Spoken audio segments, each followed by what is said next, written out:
Good morning, students. Today we start science. Lesson 3 Skeletal System. Let's start the chapter. First, we learn about organ systems of human body. Our body consists of several parts or organs. Each organ has a particular job to do. For example, lungs take in oxygen and give out carbon dioxide. Stomach helps to digest food. Eyes help us to see, etc. Many organs working together to perform a particular function form an organ system. Students, हम सबसे पहले पढ़ेंगे इंसान के शरीर के जो organ system होते हैं. ऑर्गन सिस्टम इंसान के शरीर में जो है बहुत सारे ऑर्गन्स होते हैं. जैसे कि जो हमारे लंग्स यानी जो हमारे फेफड़े होते हैं, उनका क्या काम होता है? ऑक्सीजन को ग्रहण करना, जिससे कि हम सांस लेते हैं, और कार्बन डाइऑक्साइड को बाहर फेंकना. जो हमारा पेट है, स्टमक है, उसका क्या काम होता है? खाने को पचाना. जो हमारी आइज़ हैं, हमारी आँखें हैं, उनका क्या काम होता है? देखना. इसी तरीके से हमारे शरीर में कई सारे ऑर्गन हैं जिन्हें मिलाकर एक ऑर्गन सिस्टम बनता है. The main organ system in our body and their functions are given below. Students, यहाँ आप अपने बुक में देखिए, नीचे एक चार्ट बना हुआ है. इस चार्ट में जो हमारे ह्यूमन बॉडी के इम्पॉर्टेंट ऑर्गन सिस्टम्स हैं, उनके फंक्शन मतलब उनके क्या कार्य हैं और वे कौन से हैं, उनके बारे में है. फर्स्ट ऑर्गन सिस्टम है डाइजेस्टिव सिस्टम. डाइजेस्टिव सिस्टम जिससे कि हमारे शरीर में पाचन क्रिया होती है. डाइजेस्टिव सिस्टम में कौन से ऑर्गन्स आते हैं? Stomach, liver, small intestine, mouth, teeth, large intestine, rectum, anus. और इनका क्या फंक्शन होता है? इनका क्या कार्य होता है? डाइजेस्ट फूड, खाने को पचाना. सेकेंड है रेस्पिरेटरी सिस्टम. रेस्पिरेटरी सिस्टम जिसके द्वारा हम सांस लेते हैं. तो वे कौन से ऑर्गन्स होते हैं स्टूडेंट्स? वे होते हैं नोज, फेरिनेक्स ट्राइका, लंग्स, डायफ्राम, ब्रोंकाइकल ट्यूब्स. इनका क्या फंक्शन होता है, क्या कार्य होता है? Absorbs oxygen and gives out carbon dioxide. Oxygen को सांस लेने के लिए ऑक्सीजन को ग्रहण करना और कार्बन डाइऑक्साइड को शरीर से बाहर फेंकना. Third, circulatory system. Circulatory system इसमें कौन से ऑर्गन्स होते हैं? Heart, blood and blood vessels. और इनके फंक्शंस, इनका कार्य क्या होता है? Transports food and oxygen to all parts of the body, collects waste material. जो भी हम खाना खाते हैं और जो भी हम ऑक्सीजन गैस को सांस के जरिए अंदर लेते हैं, तो इनका सर्कुलेटरी सिस्टम के जो ऑर्गन होते हैं, इनका कार्य होता है उस भोजन को और ऑक्सीजन को बॉडी के सारे पार्ट्स में भेजना, और जो हमारे शरीर के वेस्ट मटेरियल होते हैं उनको इकट्ठा करना. Fourth, nervous system. Nervous system में कौन से ऑर्गन्स होते हैं? Brain, spinal cord, nerves. और इनके फंक्शंस, इनका कार्य क्या होता है? Control all activities of the body. हमारे शरीर में जितनी भी प्रकार की हरकतें होती हैं उन पर नियंत्रण लगाना. Excretory system. एक्सक्रीटरी सिस्टम में जो ऑर्गन्स होते हैं वो होते हैं किडनीज, यूरेटर्स, ब्लैडर. इनका क्या फंक्शन होता है? Removes waste from the body. हमारे शरीर के जो वेस्ट हैं उनको शरीर के बाहर निकालना. Sixth, skeletal system. Skeletal system में कौन से ऑर्गन्स आते हैं? बोन्स यानी कि हड्डियाँ. इनका क्या फंक्शन होता है? Frame work, protection of internal organs. ये हमारे पूरे शरीर में जो है एक फ्रेम की तरह, एक कवच की जैसे काम करते हैं, और हमारे जितने भी अंदर के ऑर्गन्स हैं उनको प्रोटेक्ट करते हैं. Seventh, muscular system. इसमें कौन से ऑर्गन्स आते हैं? मसल्स यानी कि मांसपेशियाँ. इनका क्या फंक्शन होता है? Movement of the body parts. हमारे जितने भी बॉडी पार्ट्स हैं, शरीर के अंग हैं, उनको मूवमेंट कराता है यानी उन्हें चलाता है. और लास्ट है रिप्रोडक्टिव सिस्टम. इनके ऑर्गन्स क्या हैं? Separate in males and females. Reproductive system जो होते हैं बच्चों, वे मेल्स में और फीमेल्स में अलग अलग होते हैं. इनका फंक्शंस है help in producing same kind of individual. इनका काम है अपने जैसे ही अलग इंसानों को बनाना या जन्म देना. Now let's us study the skeletal system in detail in this chapter. अब हम पूरे स्केलेटल सिस्टम के बारे में डिटेल में पढ़ेंगे. Skeletal system. बच्चों, यहाँ पर आप एक ये हड्डियों का ढांचा देख रहे हैं, इसको ही कहते हैं स्केलेटल. ये हमारे शरीर की हड्डियों का ढांचा होता है जिसे कि स्केलेटल कहा जाता है. The skeletal system is the framework of bones in our body. It gives shape and support to the body. Without the skeletal system, we would like a pieces of cloth with no shape, unable to sit or stand. Student skeletal system एक तरीके से हड्डियों का ढांचा होता है जो कि हमारे पूरे शरीर को कवर करता है, जिसकी वजह से हमारे शरीर को एक शेप, एक आकार मिलता है, जिसके सपोर्ट से हमारा पूरा हमारी पूरी बॉडी टिकी हुई होती है। अगर स्केलेटल सिस्टम ना हो तो हमारा शरीर क्या लगेगा, जैसे कि कपड़ों के पीसेस, जिसके कोई शेप नहीं होता, जिसका कोई आकार नहीं होता। बिना स्केलेटल सिस्टम के, बिना हड्डियों के ढांचे के हम ना बैठ सकते हैं और ना ही खड़े हो सकते हैं। An adult human being has 206 bones in the body. At birth, there are around 304 bones in the body, but this number decreases to 206 bones by adulthood as some bones fuse together. जब हम बड़े हो जाते हैं, जो एक बड़ा human being होता है उसके शरीर में 206 हड्डियां होती हैं, लेकिन जन्म के समय में इंसान के शरीर में 304 हड्डियां होती हैं। जैसे जैसे हम बड़े होते जाते हैं ये हड्डियां घटती जाती हैं, और जब हम पूरी तरह से बड़े हो जाते हैं तो इंसान के शरीर में 206 हड्डियां रह जाती हैं, और जो बाकी की हड्डियां हैं वे अपने आप ही ख़त्म होती जाती हैं। Skeleton gives shape and support to the body. It helps to keep the organs of the body in their proper position. It protects vital, delicate, etc. organs like the brain, heart, lungs. It also enables movement to our body.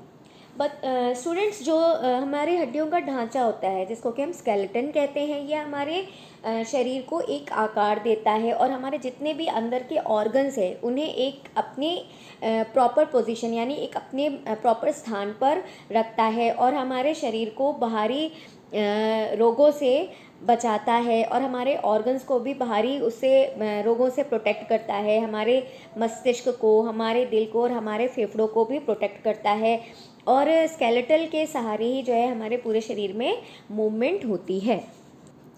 Now we learn about structure of bone. Students, अब हम पढ़ेंगे कि हड्डियों की बनावट कैसी होती है। Bones are hard and tough on the outside and soft underside. Bones have several tiny holes.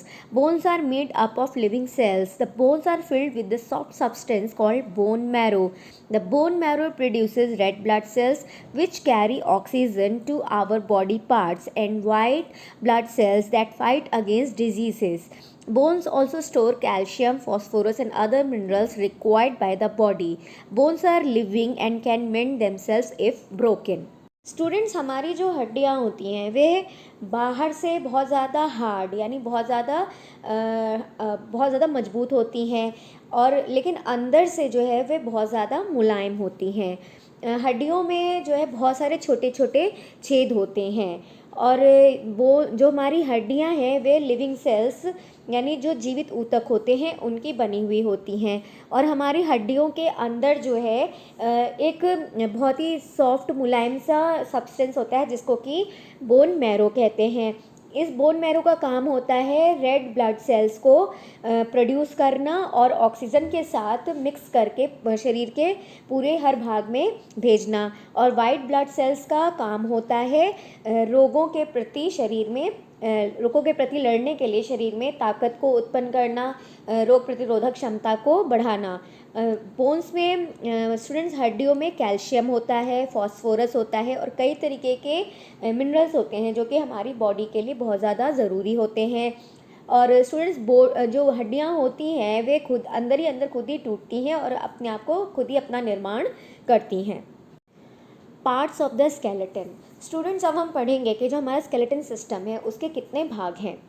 The skull is the body case that makes our head. It protects the brain. It consists of holes for eyes, ears, nose and mouth.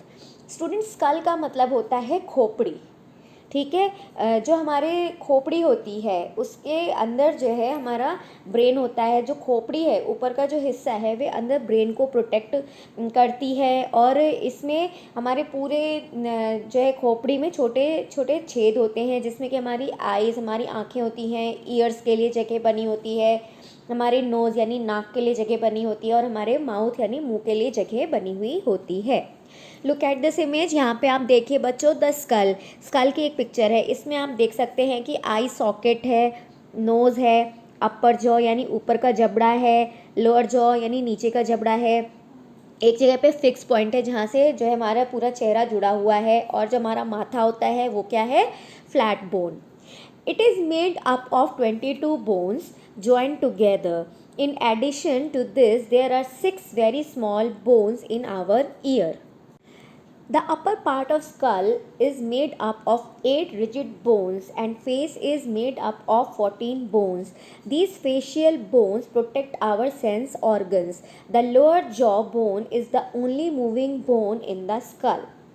Students, हमारे जितना भी school है उसमें 22 हड्डियाँ जुड़ी हुई हैं, और जो हमारे हमारे कान में जो है छोटी छोटी 6 हड्डियाँ हैं, और हमारा जो ऊपर का पार्ट होता है, खोपड़ी का ऊपर का पार्ट होता है, इसमें 8 हड्डियाँ होती हैं। हमारे पूरे चेहरे में, पूरे फेस में 14 हड्डियाँ होती हैं, और ये सारा जो चेहरे की हड्डियाँ हैं ये सारी मिलकर जो हमारे जितने सेंस ऑर्गन, जैसे हमारी आँख, नाक, मुँह, ये जितने भी सेंस ऑर्गन हैं इनको प्रोटेक्ट करती हैं। और जो हमारा नीचे का जबड़ा होता है यही केवल मूवेबल होता है, हम केवल इसको हिला सकते हैं। The backbone. There are 33 small bones joined together to form the backbone of our body. These are called the vertebrae. The backbone is also called vertebrae column. It is also called spine. The vertebrae are hollow in center and protect the spinal cord. Backbone मतलब हमारे जो पीछे की पीठ की हड्डी होती है यानी रीढ़ की हड्डी, उसमें छोटी छोटी 23 हड्डियाँ होती हैं जिन्हें मिलाकर हमारे पूरे शरीर की बैकबोन बनती है। इन्हें वर्टिब्री भी कहते हैं, और ये सारी बैकबोन को वर्टिब्री कॉलम भी कहा जाता है, और इन्हें स्पाइन भी कहते हैं। स्टूडेंट्स, ये जो वर्टिब्री होती है ये सेंटर में यानी बीच में हॉलो मतलब खोखली होती हैं, जो कि हमारे पूरे गर्दन से लेकर नीचे तक की जो स्पाइनल कॉर्ड होती है उसको प्रोटेक्ट करती है।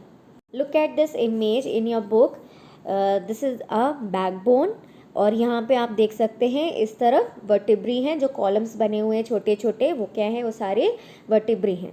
हमारी जो बैकबोन होती है बच्चों वह इसी टाइप की होती है। The ribs. The ribs are thin, flat, covered bones that form a cage around the chest called the rib cage. It protects the heart and lungs. There are 12 pairs of ribs which are joined to the backbone at the back and to the breastbone in the front. The last 2 pairs of ribs which are not attached to the breastbone are called floating ribs. बच्चों, ribs जो हमारे ribs होती हैं जिससे कि हमारा पूरा शरीर आगे से लेकर पीछे तक कवर रहता है, वे बहुत ही ज़्यादा थिन होती है, फ्लैट यानी कि फैली हुई और चारों तरफ से घूमी हुई हड्डियों का एक जाल जैसे होता है, जो कि हमारे सीने को कवर करता है, जिसे कहते हैं रिब केज। ये हमारे हार्ट को और हमारे लंग्स को भी प्रोटेक्ट करता है। इसमें 12 जोड़े रिब्स के होते हैं, जो कि बैकबोन यानी कि जो पीछे की हड्डी, जो मैंने आपको अभी थोड़ी देर पहले पढ़ाया था, उससे जॉइंट होते हैं पीछे की तरफ से, और आगे की तरफ से ब्रेस्ट बोन होता है उससे जुड़े हुए होते हैं, और जो लास्ट में नीचे की तरफ 2 पेयर बच जाते हैं। ठीक है बच्चों, वे आगे पीछे किसी भी बोन से अटैच नहीं होते हैं, इसलिए उन्हें फ्लोटिंग रिब्स यानी तैरती हुई रिब्स कहा जाता है। Look at this image, this is the image of the rib cage. ठीक है बच्चों, इसमें जो ऐसी घूमी हुई हड्डियाँ दिख रही हैं उन्हें कहते हैं रिब्स। ठीक है, और पीछे की तरफ आप देखिए एक लंबी सी हड्डी आ रही है, पिक्चर में आप देखेंगे, उसे कहते हैं बैकबोन, और जो दोनों तरफ से नीचे के साइड में फैली हुई हड्डियाँ हैं उन्हें कहते हैं floating ribs. The limbs. There are 2 pairs of limbs in the human body. Forelimbs constitute the arms, hind limbs constitute the legs. बच्चों, हमारी बॉडी में जो है 2 जोड़े लिम्स के होते हैं। जो 4 लिम्स होता है वह हमारे आर्म्स यानी हमारे पूरी बाहों को बनाता है, और हिंड लिम्स कहाँ होता है, वे हमारे पूरे लेग्स को यानी हमारे पूरे पैर को बनाता है. The fore limbs are attach to the shoulders blades. The upper arms has one long bone called the humerus. The lower arm has two long bones, the radius and the ulna. जो fore limbs होता है बच्चों, वो four limbs की जो हड्डी होती है वो हमारे शोल्डर यानी हमारे कंधे की ब्लेड से जुड़ी हुई होती है. जो हमारे ऊपर की अपर आर्म यानी बाह के ऊपर का हिस्सा होता है उसमें एक बहुत लंबी हड्डी होती है जिसको कहते हैं ह्यूमेरस. और जो नीचे बाह का पार्ट होता है यानी लोअर आर्म्स, उसमें दो लंबी लंबी हड्डियाँ होती हैं. एक को कहते हैं रेडियस और दूसरे को कहते हैं ulna. The wrist and hands have several small bones. जो हमारी रिस्ट यानी कलाई होती है और जो हमारा हाथ होता है उसमें कई तरीके की छोटी छोटी हड्डियाँ होती हैं. The hind limbs are attached to the hip bone. The upper half of the leg has a long bone called the femur और thigh bone. The lower half of the leg has two bones, the tibia and the fibula. Student, जो hind limbs होती है वे हमारे hip bone से attach रहती है. Hip bone मतलब जो हमारे बैठने का हिस्सा होता है उससे अटैच होती है. और जो ऊपर का आधा भाग होता है पैर का, उसमें एक लंबी सी हड्डी होती है जिसको फेमर या थाई बोन कहते हैं. और जो नीचे का बचा हुआ आधे पैर का हिस्सा होता है उसमें दो लंबी लंबी हड्डियाँ होती हैं जिनका की नाम है टीबिया और fibula. The feet have a number of small bones. Student, जो हमारे तलवे होते हैं यानी जो नीचे पैर का हिस्सा होता है जिससे कि हम चलते हैं, उसमें बहुत सारी छोटी छोटी हड्डियाँ होती हैं. यहाँ पर आप ये इमेज देख सकते हैं. इधर आप देखिए फोर लिम्ब है जिसमें जो ऊपर का हिस्सा है उसका नाम है ह्यूमेरस. नीचे जो दो जॉइंट हड्डियाँ दिख रही हैं उसमें एक है रेडियस और एक है अल्ना. और जो हमारे हाथ का हिस्सा है उसकी हड्डियाँ हैं छोटी छोटी जिनका नाम है कैर्पस, मेटाकैर्पस. और जो हमारी उंगली की हड्डियां हैं उनका नाम है फेलेंगस. अब आप इधर देखिए, इधर है हिंड लिम्ब. ठीक है, जो ऊपर का हिस्सा है जो कि हमारे हिप बोन से अटैच होता है, एक लंबी सी हड्डी होती है, उसे कहते हैं फीमर. उसके बाद यहाँ जॉइंट आ जाता है घुटने पर, उसे कहते हैं पेटेला. फिर नीचे की तरफ हम जब घुटने से नीचे बढ़ते हैं तो दो लंबी लंबी हड्डियाँ होती हैं जिन्हें कहते हैं tibia and fibula. Students, the longest bone in the human body is the femur or thigh bone. The smallest bone is the stirrup present in the ear. बच्चों, क्या आपको पता है कि जो हमारे शरीर में, ह्यूमन शरीर में जो सबसे लंबी हड्डी होती है उसका नाम है फेमर या थाई बोन. और जो सबसे छोटी हड्डी होती है जो कि हमारे कान में होती है उसका नाम है stirrup. That's all for today. Tomorrow we will continue this chapter. Thank you.